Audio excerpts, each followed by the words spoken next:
Hi guys, it's Sam. I hope you are all having a fantastic reading month. I am posting this a little bit late. This is going to be my March TBR, meaning that there's already some books I've finished, some books I've started, and a lot of books I still haven't talked about that I want to read this month. So it's a little bit late, but I'm sorry. I was in Mexico living my best life. But I hope you enjoy this video anyway. So to pick out some of my TBR, I will be using these TBR prompt cards, which I used in my last video, and I just found it so fun. Like, this one's a book with mated mates, we've got a book with vampires, so I think I'll use them again to help me broaden my horizons of what I might read this month. I have already read 2 books this month. One of them was First Time Caller by B.K. Borison. I'm giving this one 4.5 stars. I found it so tender. It's a very good romance. This story follows a radio presenter who has a show that's all about love. However, he himself is falling out of love with love, and it takes a girl who believes in the magic of falling in love to basically draw him out of that state and be a successful radio show host again. And the two basically slowly fall in love on the radio show, so with hundreds and thousands of people listening, and it was just ridiculously cute. I also read The Dead Romantics by Ashley Poston, and this is the author that wrote The 7-Year Slip, which was one of my favourite books of 2024. This one did not disappoint. I'm in fact quite angry at myself that I didn't read this one sooner, because this one made me laugh, it made me cry, and I realised that's just the Ashley Poston special. This one's all about a ghost writer who can actually see ghosts. When one day she ends up seeing the ghost of her editor, who is extremely hot, she thinks, what the freaking hell is going on? What she doesn't expect is that he's going to pull her out of this funk that she's been in, and she might actually start falling for him, but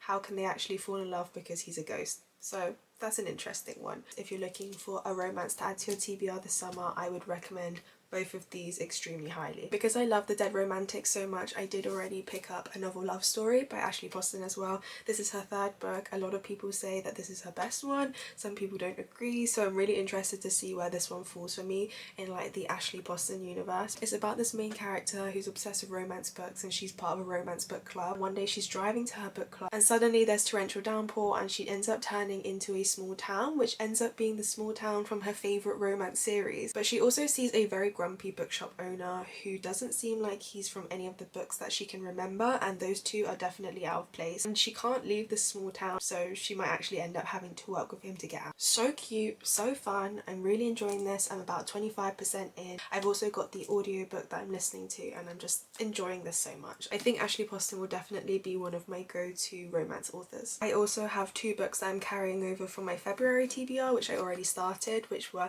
A Song of Legends Lost by M.H. Ayinde and Deep End by Ali Hazelwood. Both books I've already started in the month of February, so hoping to finish them this month and give you guys like some reviews and some thoughts on both of these. I think Deep End is now out and A Song of Legends Lost comes out in April. So let me just give this a little shuffle. A book with a map. Okay, let's have a look to see what I've got. A book with a map. Oh my god. I really want to read book 3 of Emily Wilde's Encyclopedia of Fairies, but I don't have it. I've got book 1 and I've got book 2, but I don't have book 3. Otherwise, I think I might have picked that. Oh no, I don't even think it has a map. Have I just made it up? Oh my god, I miss them so much. Oh my god, I don't think it has a map. Oh, ignore me then, guys. I don't think it has a map. Couldn't have picked you anyway. That's good. Sorry for leaving us on this tangent. A book with a map. Not much on here I actually haven't read. Does Air have a map by Saga Tahir? Oh, cracked egg. Oh, it does! Okay, that looks really good. Let's add that to the maybe pile. One book I really want to read is Where the Library Hides by Isabel Ibanez. Let's check if there's a map in this one. Oh, there is! Map of Alexandria. If you haven't read this one, it's so good. It's set in Egypt and there's like Cleopatra's mysteries and things in there. Anything else here? I've been thinking about this one for a while, and I went to an event for it recently where I did axe throwing. It's called A Fate Forged in Fire, and it's a fantasy romance. I think it has dragons, it's inspired by Scottish folklore, and it also has a map. What are you guys thinking? Let's choose from these 3. I might say no to Where the Library Hides because I want to reread What the River Knows. I read it maybe 2 a year and a half ago, so like my memory isn't amazing on what happened. I kind of feel that I should read this one because it comes out in May and I could wait to read Air. Oh no, am I making a bad decision? I think that's what I'm going to do, guys. I'm going to read A Fate Forged in Fire because I'm so excited to finally experience this. I've been following the author on TikTok for quite a while, so this one has been one of my most anticipated reads for a very long time. For my next one, a book that is a sequel to one that you have read before. Ooh, this will be a good one because I feel like I read a lot of first books in a series and I don't continue. That is a sequel to one you have read before. I obviously want to read Emily Wilde 3 once again, but I don't have a copy of the third book, so I'm gonna skip that. I actually haven't read The Ashes and the Star-Cursed King, so that's a sequel that I haven't read. Oh, also Where the Library Hides, but I don't really want to read that yet. Like I said, I need to reread the first book. I've actually already read A Monsoon Rising and I loved it. It's the sequel to The Hurricane Wars. I've also read The Rebel Witch already, which is the sequel to The Crimson Moth. I bloody love this book. I do actually still need to read The Dragon Republic. I'm not ready for that today. Oh, I do need to read the third book in this series, but I'm gonna wait to read Slaying the Shadow Prince and then come back to it. Chantra. Oh my god, I forgot I had this. Guys, this is the sequel to Phantasma, and I loved Phantasma so much. It's like Caraval, but gorier, steamy, darker, and this one's all about a different character that we meet in Phantasma, and I've heard that this book is even better than the first one. So now onto our third book. A book with a magical school or college. Nothing is coming to mind. This one might be hard. Over here, I think I saw Blood Like Magic. Does anyone know if Blood Like Magic has a school? Oh gosh, guys. Oh no. No, it's stuck. Okay, I got it out. I'm trying to read the blurb. The years of waiting for her calling, a trial every witch must pass in order to come into their powers. The one thing Voya Thomas didn't expect was to fail. I'm so sad I haven't read this yet. This has been on my TBR for the longest time, but it doesn't have a magical school. However, I'm going to leave her right at the top because I need to be reminded to read this. Let's check the Cursed Melodies. I wasn't sure what this one was about, but there is a magical school. So it's a place called Fountains Abbey Academy where the next generation of Boom Bloods train to keep the mundane and mystic worlds in harmony. I think we found her, guys. I don't genuinely think I have anything. Picking from the top of the pile, a book by an author you have never read before. I feel like I got this prompt last month, but I'm not complaining because I love discovering a new author. A book by an author you have never read before. Let's go! This is so good. I basically have so many. I could do Bangkok Wakes to Rain, but part of me wants to read that when I go to Thailand. I've got Rain Again. Oh, I do really want to start this series.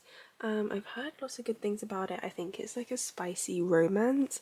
I've also heard good things about Candy Steiner, who wrote Meet Your Match, which is an ice hockey romance, and I think they're all set in the same world. But, oh my god, I also have Brandon Sandy, and you know what, I've been meaning to pick this one up because it just came out this month. It is Story of My Life by Lucy Score, and it sounds like Book Lovers meets a novel love story, which I'm reading right now, and it's about this writer who needs to finish her book before the deadline, otherwise she's getting dropped by her publisher, and something about this small town romance just sounds really cute. I've not read anything by this author before, but this comes out in June. I actually have not read anything by Alex Astor. I haven't even read Lightlark, but I have Summer in the City, which is her new like adult rom-com, I guess. This one or this one? I'm not too sure. I like the sound of both of them, so I might put both on my TBR and see how far I get. Okay, and I think I'm gonna do one more. A book you bought because of the cover. I like this one. A book you bought because of the cover. Let's take a look at these piles that I have hidden behind a tree. Hey guys. A book I bought because of the cover. There's many a book that I've done this for. Nothing. I don't know why every time I look here it's not that interesting. Let's go over here. Let's look down here because this is where I put most of my like new books. I see good books, but not one I necessarily bought because the cover was good. I'm thinking Mongrel.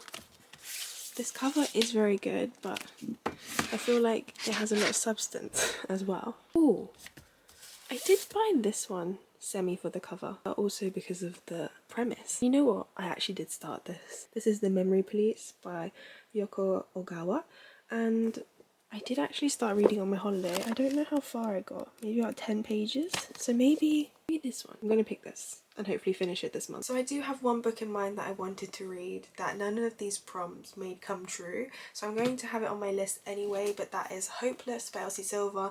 Last month I had Reckless by Elsie Silver on my TBR, which was book 4 in the Chestnut Spring series, and I finished it. I loved it, and this is the last book in Chestnut Springs. Not gonna lie, I don't know how anything is gonna top Theo and Winter's story because I just love them so much. I honestly didn't expect to love them as much as I did. So we'll see how this one goes, and then I'm looking forward to starting Wild Love because I've heard that that series is also really good. And You Thought It Was Over, I have 2 more books that I need to add to this TBR because I'm chairing a panel, and it's a fantasy panel in Oxford. I'm really excited for it. It's at the end of the month, and it will be with Catherine Webber, the author of Twin Crowns, and Sarah Underwood, the author of Lies We Sing to the Sea, and they both have books that are like pretty recent out, and they are Captain of Fates by Catherine Webber. This is a spin-off for the Twin Crowns universe, and it follows one of the characters we meet from that series, but now he gets a full book, and I really like that character, so I'm excited to see what Catherine Webber does in this one. Also, all of the Twin Crowns books are just so fun that I can't wait to come back to this universe. If you're a big YA fantasy lover, this series is perfect. And for Sarah Underwood, she recently came out with Gentlest of Wild Things,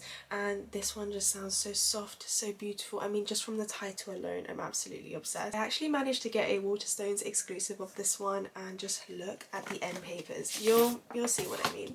Absolutely insane artwork. Sarah Underwood is known for her stories that are inspired by Greek mythology, and this one is about Leandros, who is a power-hungry descendant of Eros, the god of love. On the island of Zakynthos, nothing is more powerful than desire, love itself, bottled and sold to its highest bidder. I believe this one also has a sapphic romance, and I'm excited to delve into it. I've actually already read a few chapters from here, and I really love the writing style, and I'm so excited to get to chat to Sarah Underwood and Catherine Webber. If you're around in Oxford on the 29th of March, please come along and say hello. I think I picked too many, but let's run through them together.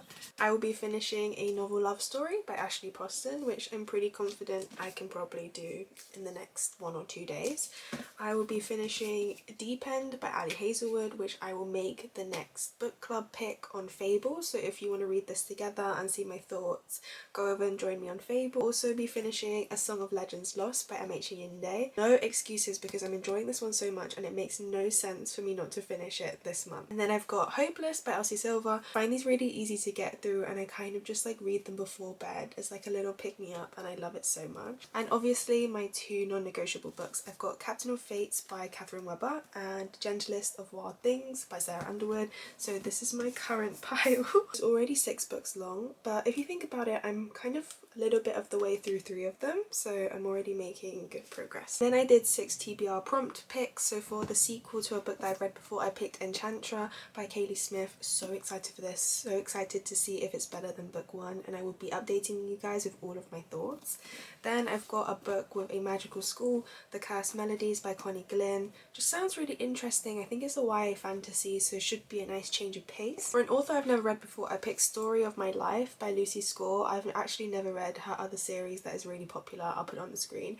So I'm excited to see what all the hype is about, and I think this one will be really fun. For another book with an author that I haven't read before, I picked Summer in the City by Alex Astor. I might read this towards the end of March and kind of like let it roll into April because I'll be going to Thailand to visit my family in April, and this one might be nice to kind of like gear me back up for the sunshine. For a book I bought because of the cover, I chose The Memory Police by Yoko Ogawa, and this one I actually already started on holiday, put it down, so I'm already about 10-15 pages in. Obviously this is like a 200-page book, but in my head I'm like, I'm almost finished. And then for my last pick, a book with a map, I went with A Fate Forged in Fire by Hazel McBride. This one started out as an Aemon Targaryen fan fiction and now it's been traditionally published, but the world has kind of like been updated so that it draws more from Scottish mythology and folklore. And I've been banging on about reading this book for the last couple of months, so I think it's finally time to add it to my TBR. So here is the final stat. 11, 1, 2, 3, 4, 5, 6, 7, 8, 9, 10, 11, 12 books long. I've read 2 books already this month, so I'm on 14 books. You know what, I read 10 last month, so at least 10 of these should be gone.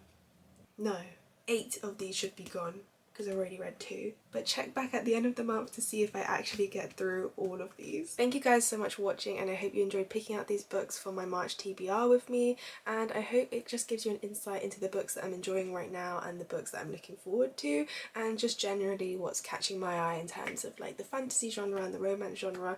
I am really excited for this year. I've already read like a good number of books, maybe like 20-ish, and I found so many new favourites, so I can't wait to just see what other gems are coming up for me this year. I'm just falling back in love with reading again. It doesn't feel like a chore, it just genuinely feels like something I do as part of my day that just brings me so much happiness. I'll be back very shortly with another video, and I will see you guys soon. In the meantime, you can catch me on TikTok, Goodreads, Instagram, all of that good stuff, and I will see you very soon.